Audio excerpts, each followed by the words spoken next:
Τελευταία, ακούμε πολύ συχνά τις λέξεις βιωσιμότητα, ανακύκλωση, αποτύπωμα άνθρακα και ούτω καθεξής. Όμως ποια είναι η πραγματική έννοια της ανακύκλωσης? Να, ένα πολύ καλό παράδειγμα, το οποίο μάλιστα έχει να κάνει με την επαναχρησιμοποίηση γυάλινων φιαλών κρασιού. Εδώ τις βλέπουμε να καθαρίζονται εσωτερικά και εξωτερικά με σχολαστικό τρόπο και αφού ελεγχθούν ηλεκτρονικά αλλά και οπτικά, μόνο τότε θα προχωρήσουν στη γραμμή προς τη μονάδα επαναγέμισης.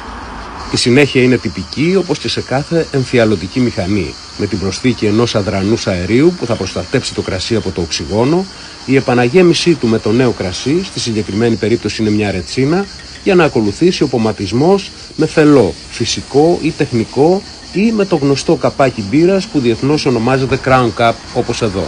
Θα ακολουθήσει ένας δεύτερος οπτικός έλεγχος που έχει να κάνει με το περιεχόμενο πλέον και η συνέχεια αφορά αποκλειστικά την εξωτερική εμφάνιση και τη συσκευασία, δηλαδή την τοποθέτηση της ετικέτας και τη μεταφορά του στα τελάρα με τα οποία θα μπορούν πλέον να μεταφερθούν με ασφάλεια στα σημεία πώλησης και κατανάλωσης.